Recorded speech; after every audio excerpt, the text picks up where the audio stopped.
Welcome to Your Family Dog, a podcast dedicated to helping families love living with dogs.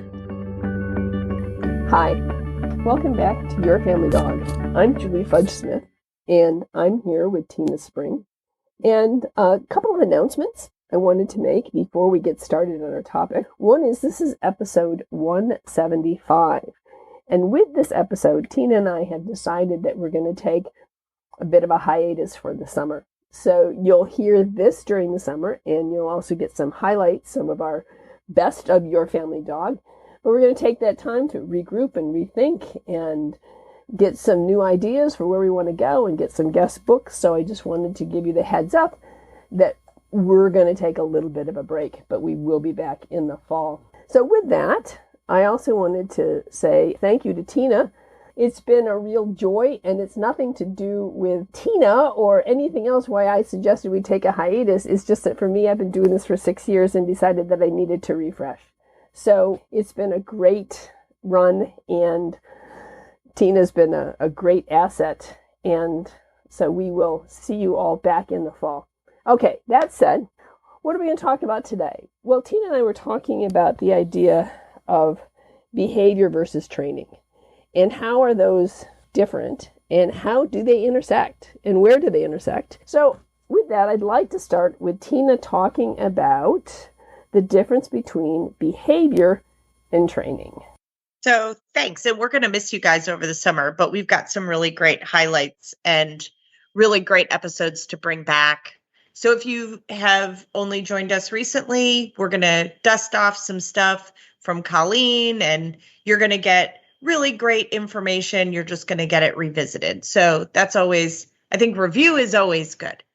So often when I'm talking to families, they're focusing on a training issue, and they've done all the right things, right? They've done the exercises, they've done the work, and yet we're still not being successful. And so sometimes that means we're banging up against what's called a behavior problem. So let me first kind of give a generic example, and then I'll give a more specific example that tends to help families sort it out. So loosely, I consider training, like obedience training, like schoolwork, bookwork. Sit down, stand, stay, politely schwalking, coming when called, leave it. Like there's a whole laundry list of obedience training exercises that we teach our dogs, and those are super important. Then there's behavior.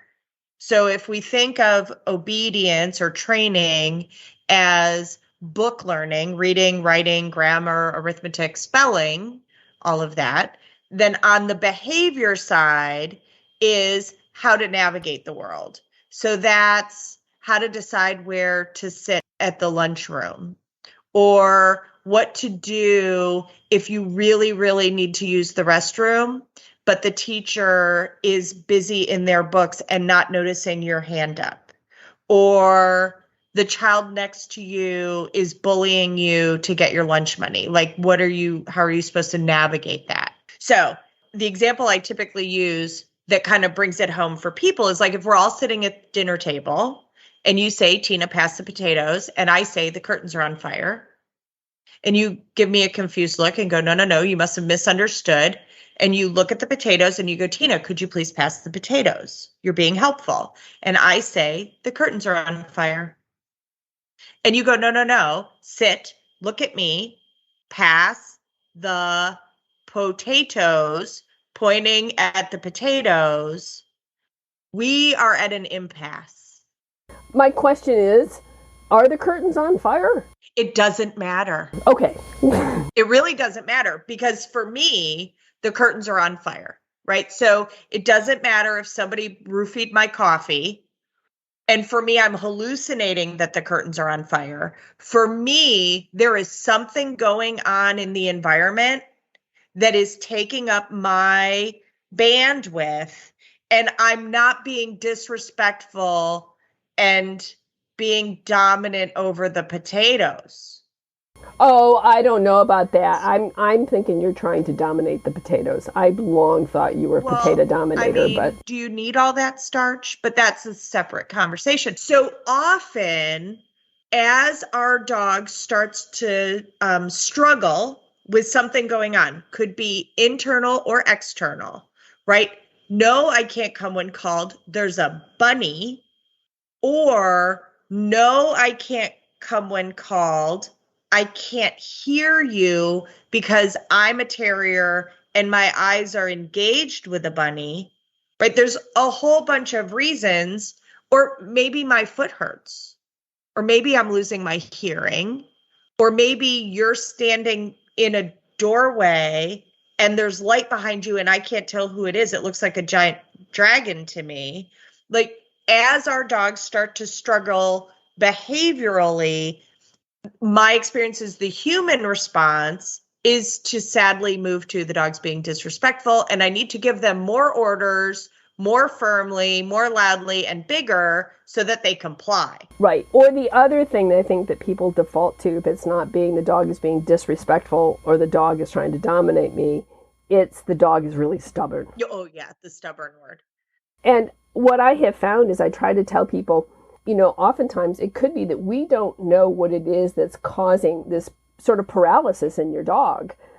If they're not willing to move, if they can't take a treat, if they're not going to look at you when they normally do, then this is not the time to say, I think we've suddenly discovered our inner stubbornness. This is the time to say, hey, what's going on in the environment that is challenging my dog so that he can't do what I know he's capable of doing? Well, right. And to be fair, in my example, neither of us are getting our needs met. You're not getting your potatoes, and I'm not having an emergency dealt with, and I'm not being supported through that. So if I shut down, if I'm nervous, if I'm freaked out, if I'm confused, I don't want the person that I'm interacting with to assume I'm just being a jerk and stubborn or disrespectful. I want them to recognize that there's some sort of crisis and that I need their support to give them what they need. My experience is typically our dogs desperately want to do what we're asking of them. There's sometimes just a barrier to that. So when you're working with a trainer and the trainer starts adding more and more pressure to the mix, there is very likely a behavior problem that's interfering. If we're escalating our response, Suzanne Clothier she said this in front of me at a seminar. It was fantastic. She said, when we start adding equipment, we've lost the dog's mind. And I think that is very, very true. I think that is really true. I think that is very true. And that's why I always ask people it's most of the time, we're not talking about a life or death situation with our dog. So what we need to do is stop and take a step back and go, hey, what's going on? Why are you anxious? Why are you not moving? Why are you, maybe you're frozen, maybe you're growling. And this is just not typical behavior of your dog. Snapping the leash or, whatever is just not going to solve the problem. So I think you're absolutely right. When we add equipment, we've lost the dog because not only have we lost it, I think the dog's already lost. I think at that point we've already lost the dog. So I would say yes. And often, and I don't know, again, I think it's just part of being human.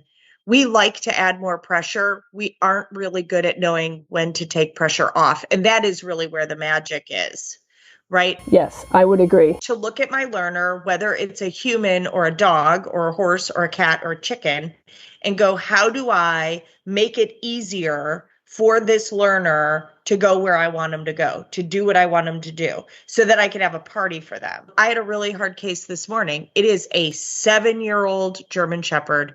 She has been highly anxious her whole life. Poor thing. Well, it would have been a lot easier to help her when she was 12 weeks old and hadn't practiced this whole set of behaviors for 8 years, right? Now, are we going to help? Can we change things? Can we improve it? You bet. But are we going to get the same traction that we would have gotten way back when? No. And that's why I tell owners that I have in fact, we'll post it up here, a list from the OSU Behavior Department about warning signs in puppies. So one of the things to take a look at, if you're concerned that your puppy's not progressing the way you think he ought to, or there's some concern here about we're kind of anxious in a situation, take a look at this list of warning signs, because the earlier we can address this behavior, the more successful our results are likely to be. So let's talk about a situation that some families are facing right now and kind of how to navigate it in a way that might potentially have some negative fallout versus a way that might be a better fit. So I got an email yesterday from a family that has a 14-week-old puppy. They've had this breed of dog and this kind of dog for a long time. This puppy's completely on track and doing great. No major sensitivities, no major problems. Everything's going lovely, right? They have had a trip postponed for multiple years because of the COVID, and they are now getting to take their trip. Well, they're going to have like a 20-week-old puppy when that trip happens. That's kind of an important developmental time. Many sensitive puppies are going through a fright stage. Likewise, they're becoming adolescents, and that's always fun. I'm actually one of those weirdos that likes adolescence, but that's a story for another day. Not everyone's brain enjoys adolescent behavior. And so this family is concerned. Typically, their pet sitter would come and stay with their dog, and they wouldn't give it another thought, but they don't want to lose ground. The pet sitter works a regular job during the day, and they've put a bunch of time and energy and momentum into this puppy, and they don't want it to go to waste or to be negatively impacted. And so she contacted me about a board and train. Now, Julie has said none of the board and trains in her area, to her knowledge, are positive reinforcement based. I'm going to say upfront, we are a positive reinforcement based board and train program. There is no shock. There is no prong. There's none of that silliness. We don't need it. And so this family approached us about a board and train, and she was a little worried, like, will it be okay when he's so young? And I said, absolutely. We will adjust the program moment to moment, day to day, to the puppy that's in front of us. And we're going to notify them. So my staffer who helps with board and trains, who does a phenomenal job, is a doodle breeder. There's always hot and cold running doodles everywhere. So if all of a sudden this little puppy decides that curly-coated dogs are terrifying dragons, well, we're not just going to like throw them in a play group with a whole bunch of doodles. Like, that's not a good idea. We will adjust what we need to do, and we'll send mom a text that says, hey, Leo decided today that curly coats are scary, or chickens are scary, or horses are scary, and this is what we're doing to help him with that. So, Julie, you know, with even your dogs, like Zuzu gets randomly afraid of whatever. Like, it's not predictable. It's not. Zuzu's like, oh my goodness, it's, I don't know, a leaf from an oak tree. You know, which I've seen 1,000 times, but this one's landed on my head. So I have a little Chihuahua that's boarding with me for the week. One of my good friends left her in my care, which I appreciate. And she's like 6 pounds of dragon. I absolutely love her. She's fantastic. But taking her for a walk is hysterical because she's just the edge of anxious. So she's walking along, and if a weed is too tall, if a stick moves, she jumps like 3 feet in the air. And I'm just standing there on the end of the leash going, a little jumpy today. We got a moment going on. Well, and Chihuahuas have legs that are like little springs anyway. So, you know, it's kind of like one of those little spring toys. You pop it and it goes, woo! Well, and it's funny because I'm like, oh, polite leash walking with a tiny dog is so hard. It's so hard on my back. So yes, I probably need to get the clicker out, but that's a story for another day. So, for example, this little 14-week-old puppy, it sounds like, will come into our care. We will basically be doing a puppy raising program as if we are optimizing him for our homes. Even though we have an agenda and a list of what we're going to try to get done, as based on what the owner's requesting, the handler, we are going to very closely monitor where that puppy is developmentally on that day, in that moment. So if we have a puppy who all of a sudden has a sensitivity about something, we're going to throw a flag on the play. We're going to let that family know, and then we're going to deal with what's in front of us.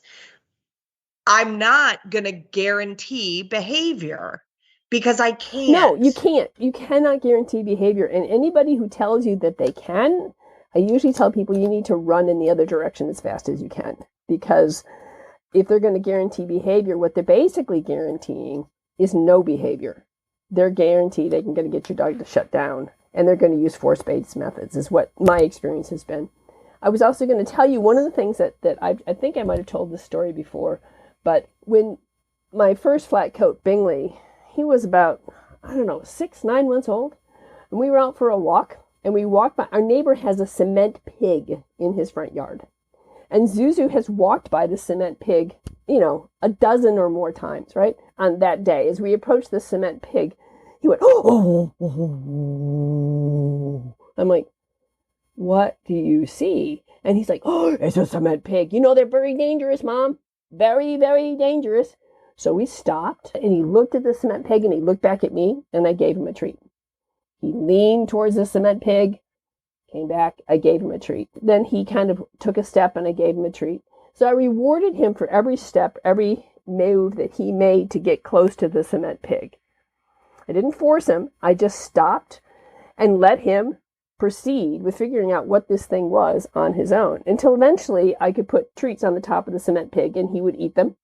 And we walked away. This whole process, probably took me longer to explain, was maybe 10 minutes maximum, 10, 15 minutes. And from that day forward, the cement pig was not an issue.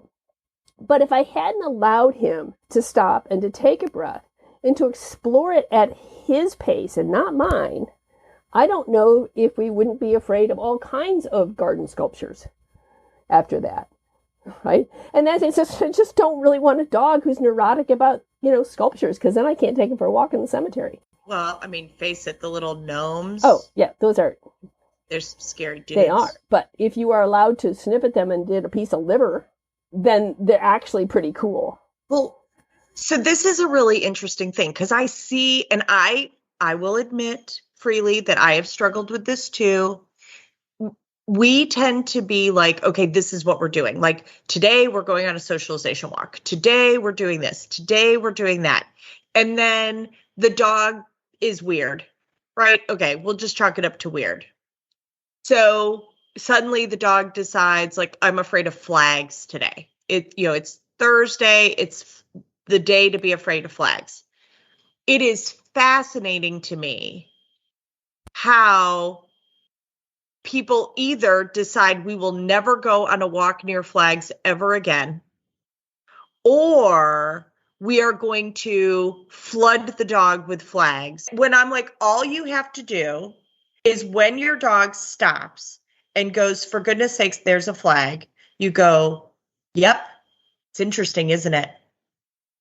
And just give them time. You don't force them, and we don't run away. We just, if it's a safe thing to do, you hold position and you go, wow, that is a flappy flag. Like, that is really interesting.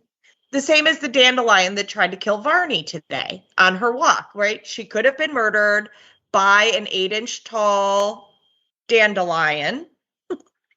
And I was like, that was terrifying, wasn't it? It's like a tiny little yellow mace. Right. To kill chihuahuas. Well, the other thing I was going to say, too, is I'm glad you mentioned about stopping, because one of the things I think that's really important is to pay attention to what your dog is telling you, so that when we start to slow down and we stop, you stop. Don't try and get closer. I think it's really important to allow the dog to be able to observe whatever it is, that terrifying, the killer dandelion, or, the death-seeking cement pig, at a distance at which their force field will work. And so as long as their force field is up and they can, like, watch the killer flag or the heat-seeking death missile pig, or the, terrifying dandelion. Or the inflatable. Inflatables are the worst. So one of the things I would say is, a lot of times I think we want to do something. And sometimes I think the best answer is just hold and wait and be in the moment with your dog and go, that is a lot, isn't it? People laugh listening to the instructors, especially my instructor class, when when we're all in class working our dogs together, we sound like lunatics, absolutely unhinged, because there is a lot of us, one of us to our dog who's losing it about something going, that is a lot, isn't it? Right? Like we don't get all amped up. For the most case, dog trainers have dogs that are kind of wacky and have sensitivities. And so we are working through things, learning how to work through things to help you with your dog. So we're not embarrassed by it. I mean, sometimes the behaviors are embarrassing, but my dog is going to struggle and so is yours. And that's okay. Right. Right. It's totally okay. So I'm always a little suspect about the person who claims to be a dog trainer who has a completely normal, stable dog. I'm like, what's that about? They don't have a dog who's, I don't know, Clementine. Clemmy's fascinating. Yeah, she is. That's a really nice word to put it. She's funny. She is funny. Well, the other thing is that one thing I did want to say is two things I think are real important for people to understand when they're doing this, because I've seen this happen successfully and unsuccessfully with clients who had very similar dogs, who were very dog reactive on walks. One client, I said, this is not the time to be on your phone. If your dog is reactive to things, to other dogs and people, you need to be focused. You need to be paying attention to your dog's body language and paying attention to your dog and not be on your phone. Or go walk somewhere where there aren't dogs. Like if you want to be on your phone, okay, then walk in your own backyard and practice there where they're not going to run into other dogs. Right. But I was going to say is that if you do want to walk in the neighborhood and you want to try and help your dog, it's always better, I think, to be paying attention to the dog as opposed to the podcast. It's our podcast. Of course, you can listen to our podcast anytime, and that would be great. Yes. But the other thing is if you want to add something in, what I usually do is I add in a tasty little something. So I'm staring at the very scary flag or the pig, and I look back at Mom and I sigh. We get a treat for relaxing and for letting go and saying, yeah, you're fine. So what I feel like I'm doing is I'm saying, yeah, it's okay. I'm not going to force you in any of this, but I'm also going to reward you for the steps you take forward towards it. And I'm also going to reward you if I notice signs that you are relaxing, because I think it's important for our dogs to understand, oh, this isn't scary. Okay, I let some air out. Maybe I get a treat. So I think rewarding our dogs for letting go of some of their anxiety is not a bad thing to do. So I do a ton of classical conditioning. So, you looked at the flag cookie. You looked at the flag cookie. You looked at the flag cookie. You looked at the flag cookie. You looked at the flag. You looked at me cookie. Now we've moved to operant conditioning. So I do a lot of telling people it's kind of like roller skating, like, where's your weight? And and you'll float back and forth between the two. It's totally okay. Don't worry about it. When in doubt, add a cookie. Yes. Right? Because if you accidentally teach your dog to bark at flags, we can fix that. Like that, I don't worry about that. We can fix that. What I want to do is change first how the dog feels and then what the dog does. Right, absolutely. I want to change how the dog feels. That's why I'm adding in cookies like, okay, pig's not scary. Let out a sigh. I'm starting to let go of some of the stress. I'm going to reward you for that. Right. But some dogs have already decided that's a dragon. And so I'm like, it's a dragon who makes chicken happen. Yeah. I mean, I would go after a chicken eating dragon. It just depends on how sensitive that dog is. So if you have either a very young dog or a very special dog or a very old dog, don't wait to have a plan for when you're going to go out of town. Like I literally, today is Thursday, the 26th. That's when we're recording. Yesterday, I got a call from someone who has a 6-month-old Great Dane puppy who is right on the edge of house training and hasn't yet started crate training. And they wanted to know if I could take him for the weekend. My answer, through muffled layers of laughter, was no, right? Like, no, no, you don't get to destroy my weekend. Like you didn't forget that you had an enormous puppy in your house. So there has to be some planning. Either make that puppy easy for me to take in and manage, house train him, crate train him, get him ready for that, or make arrangements with someone, who just has some big boarding kennel somewhere that's taken care of, or plan to take the dog with you. But it's not a surprise that you have a dog, and it's not a surprise that you're going to want to take a trip. even if that trip was an emergency, you should still have a plan that you've been working toward. Right. The other thing is, I was going to say, is when you were talking about this, when we were living in Princeton, when Brad had a fellowship there, that was when Brad started his clumber lust.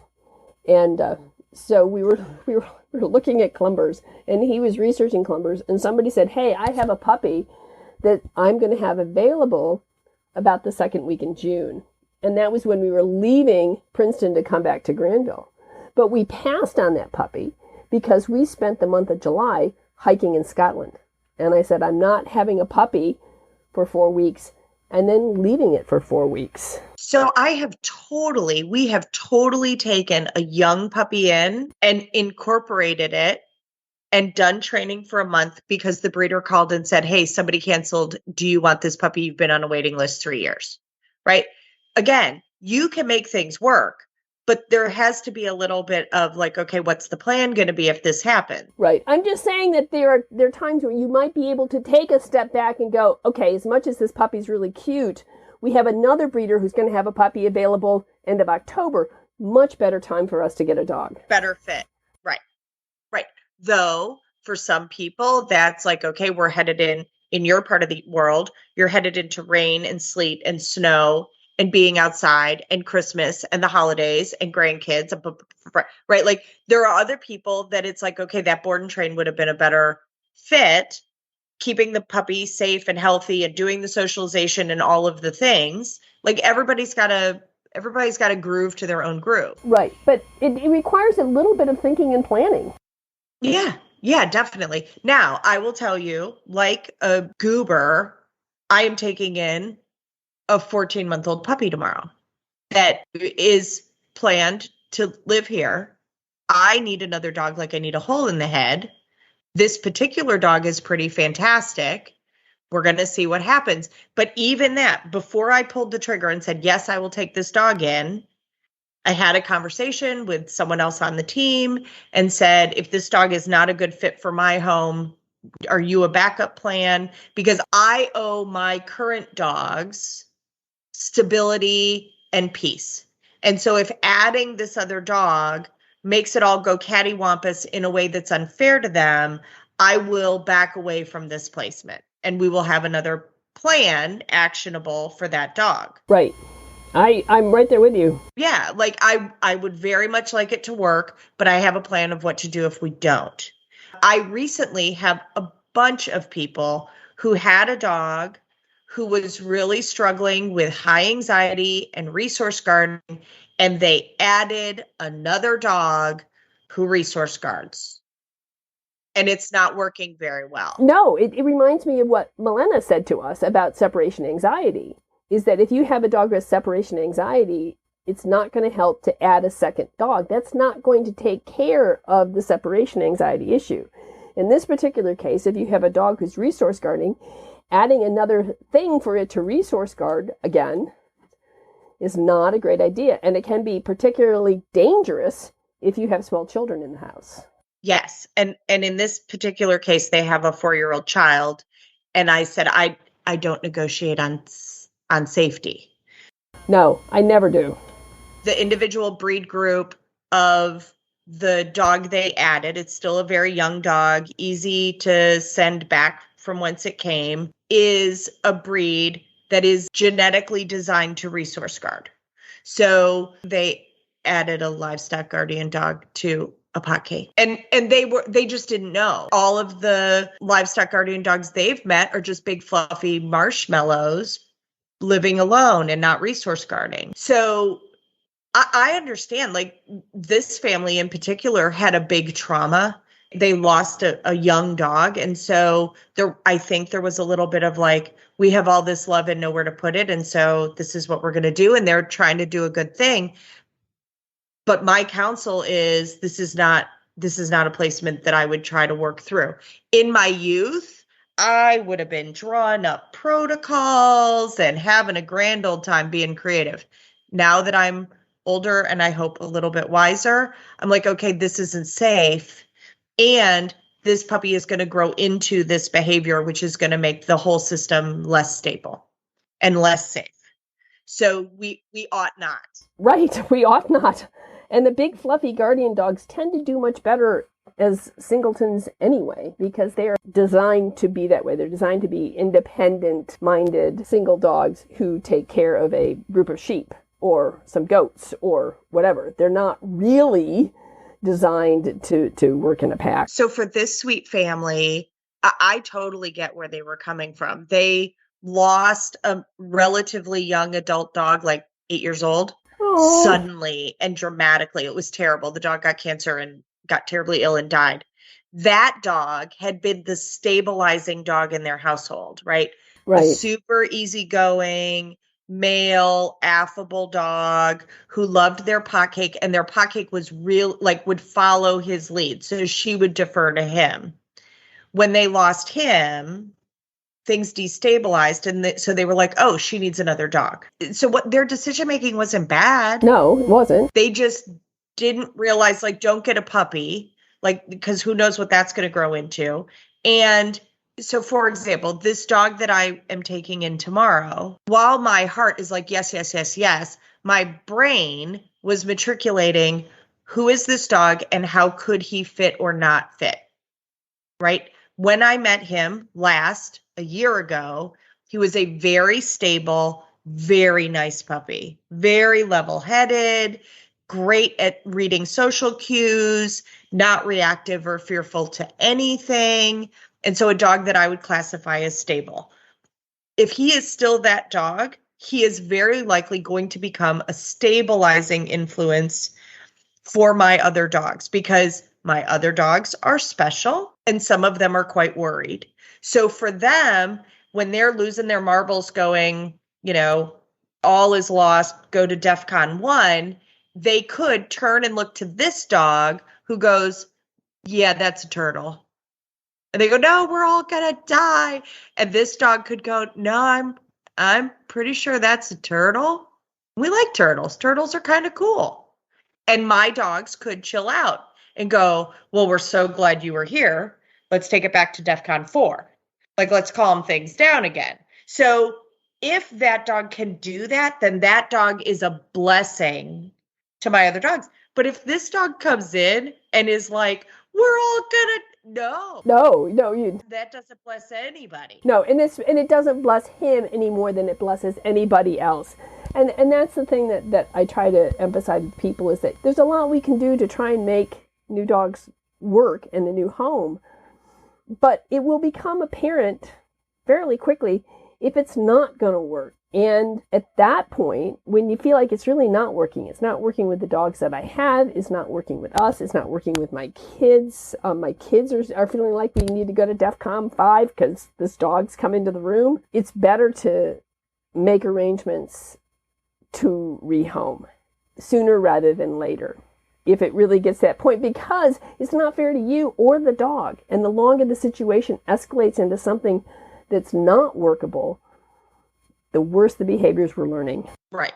Well, and like Wilt Chamberlain, everything is habit forming. Be careful what you practice. Right. So this dog is almost 2. Still young enough to be amenable to change and to be adaptable. He's still an adolescent, but enough of an adult that I get glimmers of the dog he will become. Right. So I still have influence, but I also am not dealing with vaccines every 2 weeks, house training. Like, he's going to show me who he's going to be. Right. If he was going to have a major separation anxiety issue, we would know by now. If he was going to have major resource guarding, we would already have hints of that. If he was going to be reactive with other dogs, we would likely have hints of that already. If he didn't like strangers, we would know that already. So this sweet family that I talked to yesterday, and I was heartbroken to say to them, like, I would rehome one of the dogs, was, if you have a dog-shaped hole in your heart, go get a dog that is behaviorally what that stabilizing dog was as an adult. Then transition that dog into the home. That stabilizes the dog you have, or at least there's a greater chance of it. And for goodness sake, foster to adopt if you can. Like, have a plan of what we're going to do if this isn't a great fit. So I do want to give a shout out that we had someone who listens to the podcast reach out for support. It was great to meet you I'm not going to use her name because I didn't ask permission. Just so you all know, we got an email, a message through the Facebook page. Hey, I have some questions. Julie and I both jumped on being available and ready and trying to meet up with this person and chat with her. She and her family are lovely. I'm so honored that they gave us a call to get some support. And we gave them some directions in which to go. So part of that referral was to Milena and her group. So they're facing some big decisions in their household and things that are unenviable. And so I wanted to give them options for, if you're going to do this, this is how I would proceed. And if you're going to do that, that's how you could proceed. And then we'll follow up and make sure they're doing okay. But a shout out, you know who you are, and we think you're smart and pretty. And we were honored that you reached out to help. Julie ended up getting sick, so she was unable to schedule with you. So that's why you got stuck with boring old me. No, actually, you were really lucky to get Tina rather than Julie, because Tina has forgotten more about dog training than Julie will ever learn. I just forget my name. One last thing as we're in summer. So Julie, is this going to hit before July 4th, I'm assuming? Let me think. Yes, it should hit the end of June. So we should probably talk just a little bit about the 4th of July. All of you, we love you. We think you're smart and pretty. You need a plan. You need to start working that plan now. The plan might be that you need to get meds for your dog because your dog has a severe response. It might be you need to drive your dog up into the mountains where no one has fireworks and just drive around until fireworks die down. Find out when your local community fireworks are going to happen so that you know when to be home and how to prepare your dogs. Please do not take your dog, no matter how smart and pretty and awesome, to a fireworks display. It ends up going really, really badly. Practice your plan ahead of time. If you're going to condition it, which is what we'll be doing here at Casa de Taunton, we will be stuffing and freezing Kongs and playing the sounds of different fireworks files, quiet and then slowly louder as we transition toward Independence Weekend, because we know fireworks are going to happen. I don't want my dogs freaked out by it. Right. Those are very, very good suggestions. So now is the time. Fireworks happen twice a year. We can have a big whole argument about should they take the boom out. Like that is a discussion for another day.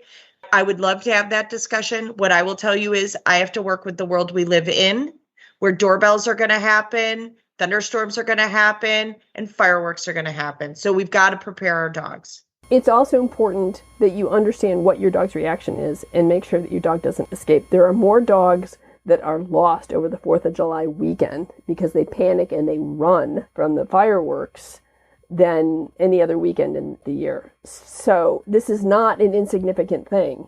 Shelters get inundated with dogs who have panicked and run. So make sure that your dog is safe and happy and secure. Yeah, and that can mean that you and your buddy go for a ride in the car and go hang out somewhere in the middle of nowhere where there's not fireworks. That is a perfectly reasonable answer. Right.